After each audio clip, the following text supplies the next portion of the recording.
નમસ્કાર મિત્રો આપની સાથે હું છું પિનલગીરી ગોસ્વામી। ગુજરાત ઉપર મોટી આફત।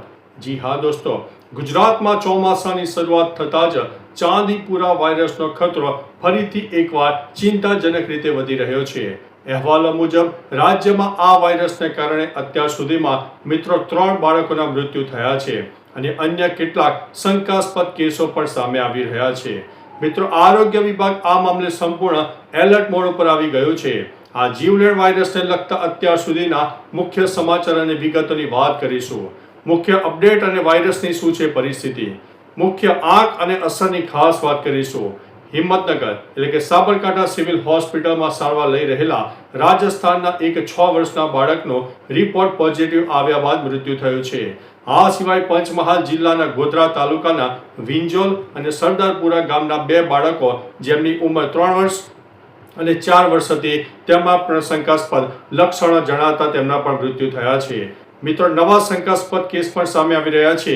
ખેડાથી વધુ 2 બાળકોને શંકાસ્પદ લક્ષણો સાથે ગાંધીનગર સિવિલ હોસ્પિટલ ખસેડવામાં આવ્યા છે, જેમના લેબ રિપોર્ટની રાહ જોવાઈ રહી છે। સૌથી વધુ અસરગ્રસ્ત વિસ્તારોની વાત કરીએ તો હાલમાં આ કેસો ઉત્તર ગુજરાત અને પૂર્વ પટ્ટીના આદિવાસી વિસ્તારો જેમ કે સાબરકાંઠા, પંચમહાલ, બનાસકાંઠામાં વધુ અસર જોવા મળી રહી છે। ચાંદીપુરા વાયરસ શું છે અને મિત્રો કેવી રીતે ફેલાય છે? ચાંદીપુરા વાયરસ મુખ્યત્વે સેન્ડ ફ્લાય એટલે કે માટીની માખ હોય તેનાથી ફેલાય છે। આ સિવાય તે ઈતરડી અને અન્ય મચ્છરો દ્વારા પણ ફેલાઈ શકે છે। આ વાયરસ સીધો સેન્ટ્રલ નર્વસ સિસ્ટમ પર હુમલો કરે છે, જેના કારણે મગજમાં સોજો આવે અને જેને એક્યુટ એન્ફ્લોલિટિસ સિન્ડ્રોમ કહેવામાં આવે છે। નોંધનીય છે કે આ વાયરસ એક વ્યક્તિથી બીજી વ્યક્તિમાં ફેલાતો નથી। સૌથી મોટો ખતરો, આ વાયરસ 14 વર્ષથી નાના બાળકોને ઝડપથી નિશાન બનાવે છે અને તેનો મૃત્યુદર 56% લઈને 75% સુધીનો હોય છે। આ વાયરસ માટે કોઈ ચોક્કસ રસી કે એન્ટીવાયરલ દવા ઉપલબ્ધ નથી, માત્ર લક્ષણોના આધારે જ તેની સારવાર કરવામાં આવે છે। મિત્રો, મહત્વનું છે કે આ વાયરસના પણ મુખ્ય લક્ષણો છે તે તમારે જાણવા ખૂબ જ જરૂરી છે। જો બાળકોમાં અનેક લક્ષણો દેખાય, જેવા કે તમને અમે જણાવી શકીએ છીએ, સામાન્ય તાવ ન ગણી અને તેને તાત્કાલિક ડૉક્ટરનો સંપર્ક કરવો, અચાનક તીવ્ર તાવ આવી જવો, ઉલટીઓ થવી, મિત્રો માથામાં અસહ્ય દુખાવો થવો, ચક્કર આવવા અથવા તો બેભાન થઈ જવું, આંચકી આવી એટલે કે ખેંચ આવી, આ મુખ્ય લક્ષણો માનવામાં આવે છે।